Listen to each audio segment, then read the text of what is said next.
Assalamualaikum warahmatullahi wabarakatuh. Perkenalkan, nama saya Karunia Ilahi. Saya mahasiswi dari Universitas Muhammadiyah Tangerang, Fakultas Agama Islam, jurusan Pendidikan Agama Islam, kelas 3B dengan NIM 286208030. Video pembelajaran ini dibuat untuk memenuhi salah satu tugas mata kuliah materi pembelajaran PAI dengan dosen pengampu, yaitu Ibu Haja Eti Kurniati.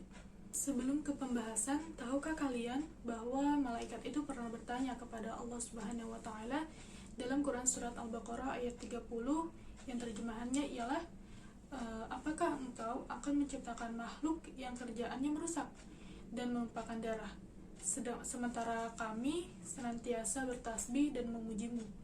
Lalu Allah pun menjawab, aku lebih mengetahui apa yang tidak kamu ketahui. Nah, dalam percakapan tersebut jelas ya bahwa Allah Subhanahu wa Ta'ala itu lebih dahulu menciptakan malaikat sebelum menciptakan manusia. Jadi malaikat itu bukanlah makhluk hayalan, melainkan makhluk yang benar-benar ada. Untuk lebih lengkapnya, simak video ini sampai akhir ya. Iman kepada malaikat merupakan rukun iman yang kedua. Artinya, meskipun kita tidak pernah berjumpa dengan malaikat, tetapi kita harus yakin dan percaya akan keberadaannya. Allah Subhanahu wa Ta'ala menjelaskan dalam Quran Surat Al-Anbiya ayat 19 yang terjemahannya, dan miliknya yang siapa di langit dan di bumi, dan malaikat-malaikat yang di sisinya tidak mempunyai rasa angkuh untuk menyembahnya, dan tidak pula merasa letih. Malaikat itu merupakan makhluk Allah Subhanahu wa Ta'ala yang selalu patuh dan tidak pernah berbuat maksiat kepadanya. Malaikat juga tidak makan, tidak minum, tidak memiliki jenis kelamin, tidak pernah letih dalam beribadah kepada Allah Subhanahu wa Ta'ala. Malaikat juga senang mencari dan mengelilingi majelis zikir, dan malaikat juga berdoa bagi hamba yang duduk menunggu sholat berjamaah. Setelah kita mengetahui sifat-sifat malaikat, selanjutnya kita akan mengkaji perbedaan antara malaikat, jin, dan manusia. Malaikat itu diciptakan dari nur atau cahaya, jin diciptakan dari api, dan manusia diciptakan dari tanah. Malaikat dan jin itu merupakan makhluk gaib, sedangkan manusia adalah makhluk yang dapat dilihat oleh mata. Malaikat selalu patuh dan taat pada Allah Subhanahu wa Ta'ala, sedangkan jin dan manusia tidak.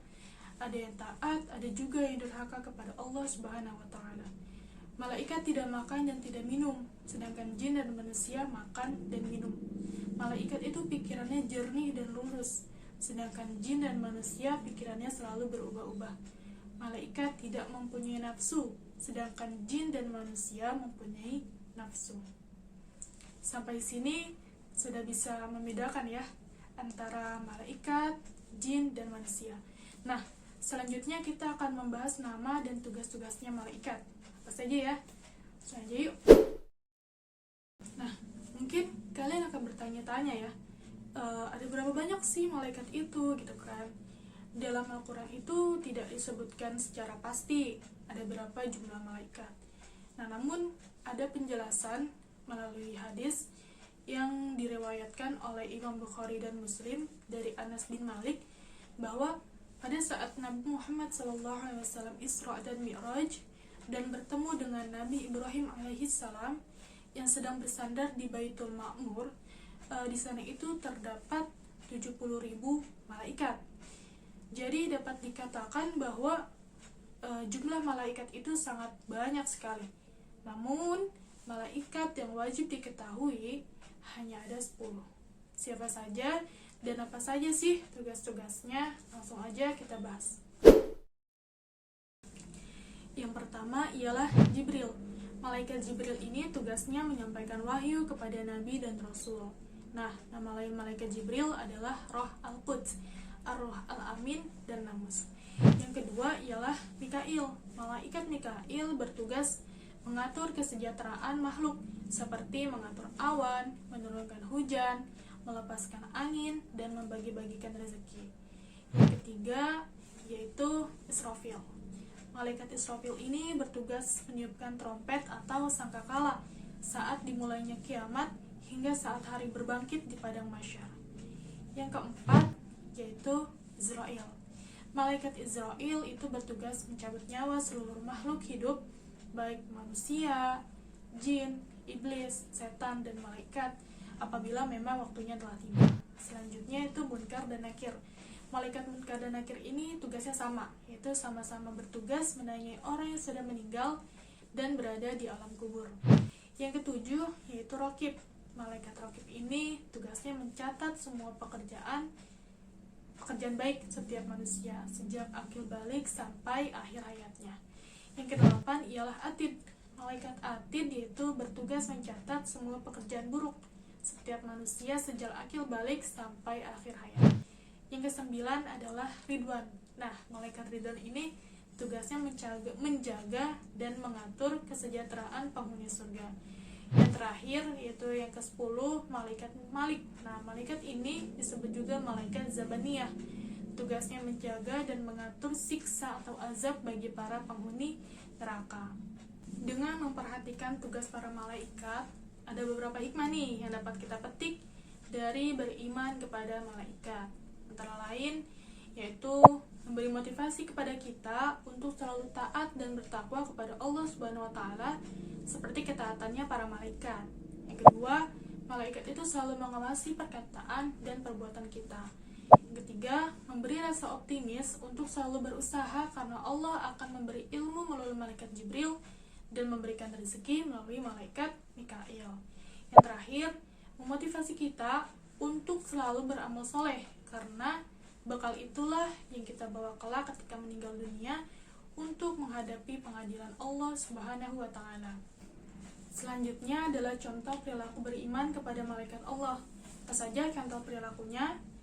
Yang pertama itu contoh perilaku beriman kepada malaikat Jibril, yaitu selalu berusaha mencari dan memohon hidayah kepada Allah dan bersyukur dengan cara banyak berbagi ilmu.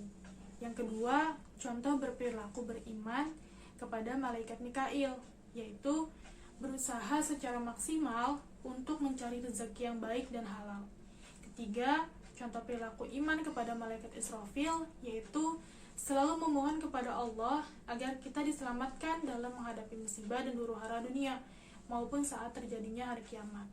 Yang keempat, iman kepada malaikat Israil, yaitu berusaha mempersiapkan diri untuk menghadapi kematian dan berdoa nih agar dijauhkan dari siksaan sakaratul maut. Selanjutnya, contoh perilaku beriman kepada malaikat Munkar dan Nakir, yaitu selalu memohon kepada Allah agar dilapangkan di alam kubur dan diringankan dari siksa kubur. Selanjutnya, contoh perilaku iman kepada malaikat Raqib, selalu memiliki niat baik dalam segala perbuatan. Selanjutnya, malaikat Atid, yaitu menjauhi niat buruk, perkataan yang kotor, dan menjauhi perilaku tercela. Selanjutnya, iman kepada malaikat Ridwan, yaitu selalu memohon kepada Allah agar masuk surga dengan aman.